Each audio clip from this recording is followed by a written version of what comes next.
What's up guys, how y'all doing? Cosmic Carrie here, bringing you another World of Tanks video.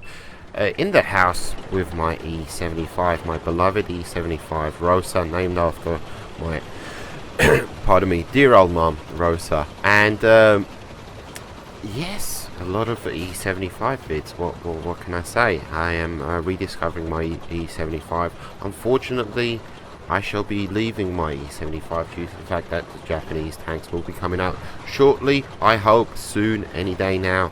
And yeah, so I mean, you know, I'll get back into the thing, absolutely, but most probably going to be preoccupied with those beautiful little Japanese tanks. But anyhow, E-75 on Redshire and tier 9, tier 8, tier 7 predominantly match, and I'm doing my job as a heavy. I am moving over to the right hand side of the map to brawl with any other tanks that I might encounter up here. So apprehensive, but keep in mind it's not a tier 10 match, and I think that reflects genuinely what kind of game this is and what kind of game this turns out to be. There are no tier 10s, and due to the fact that there are no tier 10s, there's no stubborn, die-hard, you know, polluted tier 10 players that you know, they all pile in like lemmings on one side of the map. And yeah, so this is kind of unheard of. I couldn't believe this when I came up here on the right hand side of the map, and there's not one single bad guy. There's not one single bad guy. Nothing. Zero. Now, it's kind of debatable. It's 50-50. Is this a good thing? Is this a bad thing? Because, you know, who are the players in this game? Are they, like myself, tier 10 players who are just grinding, rediscovering this, that? Or are they genuinely tier 9 players who have yet to encounter, unlock their first tier 10, or tier 8 players that have yet to unlock their first tier 10, or tier 7 players likewise, same thing. So who have I encountered in this game where I fully understand lemmings, it happens a lot, but for me to come up here and there's not one single bad guy, is that truly down to inexperience? Is inexperience a bad thing, actually? Because you know, experienced players will lemming down one side of the map. So who's right, who's wrong? I haven't got a clue. Don't ask me. So I managed to receive one shot. I move into town. I'm fully aware that there must be a bunch of snipers hidden up in the base, up in the enemy base, and I angle my tank just so, receive a nice little bounce. T43, I will take you out, no problema. So engine is damaged, that's okay, due to the fact that I can use that repair kit for something else, possibly, maybe, because the E-75 does hustle. So even with a damaged engine, we're good to go. We're fine for now. And but I do realize after a while that I'm gonna have to go up into, pardon me, up into the base. I'm gonna have to go up into the base, and I'm gonna have to climb that hill. Oh bastards! Look at those snipers. I'm gonna have to climb the hill and clear out the enemy base, just in case there's any snipers over there. Even though it seems like, you know, the majority of the snipers are to my right. So I need my engine. Otherwise, it's gonna take me forever and a day to get up to the base, and in the meantime, I might receive some shots, you know, on my side, etc., etc. So I decided to repair it. And why am I going up to the base? Am I going up there to cap? Absolutely not. I don't cap unless I need to, unless I absolutely need to. I'm not going up here to cap. I'm going up here to do a spot of sniping, because we're only leading by 2 or 3 you know, tanks, and I'm moving up here to get some height on the enemy, and I see this panther pardon me there, and I say, yes please, thank you very much. Absolutely nothing can touch me. There's no arty in play. forget about it, forget about it, forget about it. Now it's just, you know, down to the enemies. Are they angling their tanks in the proper way so I can pen them? Absolutely. Tortoise there, slight angle. I think I can pen. Yeah, I think so. Yeah, absolutely. Absolutely. Yes, indeed. And anybody else? T29.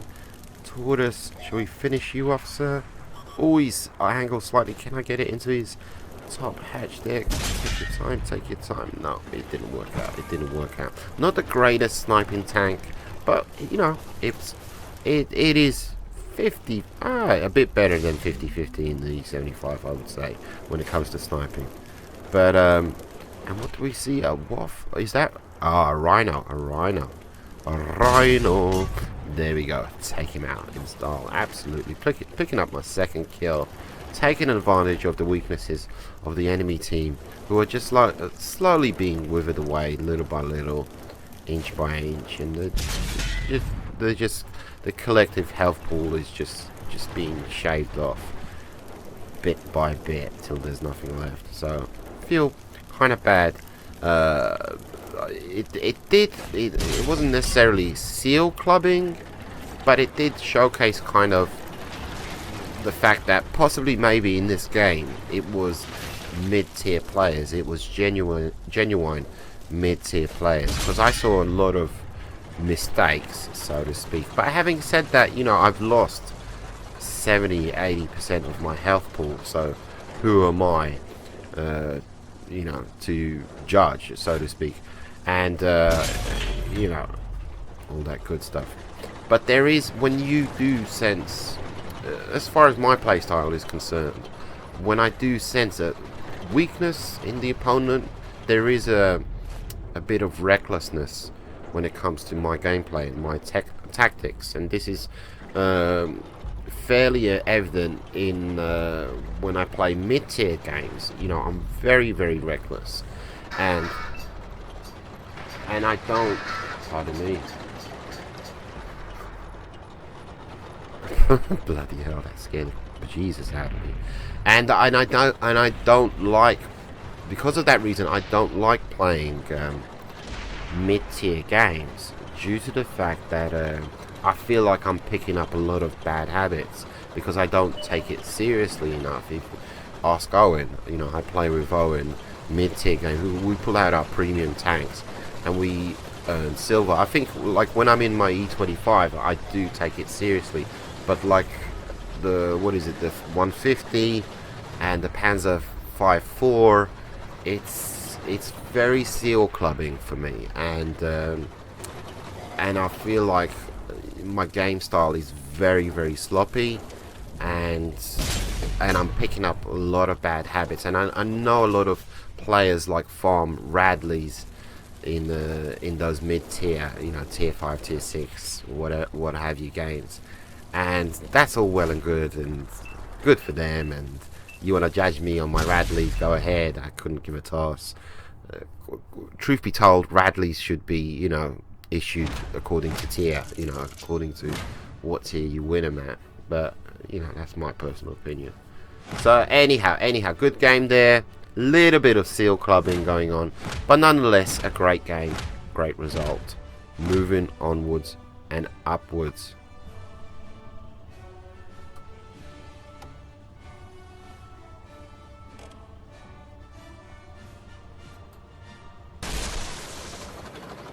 And moving on to our second game. Second game is a predominantly tier 9, tier 8 match, and we're jumping straight into the action here, pushing on the bottom flank of the map, and you just basically, I guess it's kind of, you're just sensing weakness, you're sensing opportunities, and you're trying not to make any mistakes.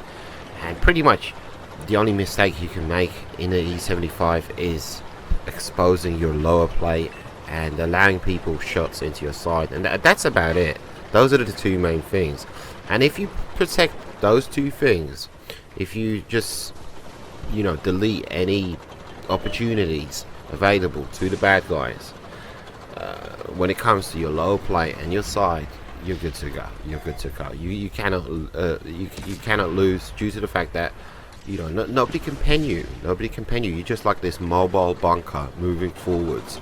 And I love that about the E-75. It reminds me a lot of the time of the Tiger 88. It's just like this mobile bunker. As long as you angle it just right, and you hide that lower plate, just like the Tiger 88, and you don't expose your sides. And that's all you need to do. Those are the two main things that you need to do when you're in your E-75. And comparing it to the Tiger 88, it's, what is it, like 5 times the speed? I mean, forget about it. You can't compare it when it comes to speed, absolutely. And oh, there we go, Tiger. So gun depression failing me a little bit there. We can get a shot into his lower plate, but I'm exposing mine at the same time. So, but you can see how I'm kind of trying to angle it, and there's 3 bad guys up ahead, so I need to possibly maybe angle it just so none of them have a shot into me. And selecting my target, choosing my target, ISA, he just turns in the nick of time. But even with the side of the turret of that tank, you can get bounces. It's such a troll turret, absolutely is. So within the blink of an eye, they... Oh, look. Trying to go for an ammo rack. Just about there. No, didn't go. Didn't happen. I'll take a nice little ram there. 273. Nothing. Absolutely. Who's going to get killed? Oh, gun traverse. Oh, failing me a bit there. I should have turned my... I think I was turning my...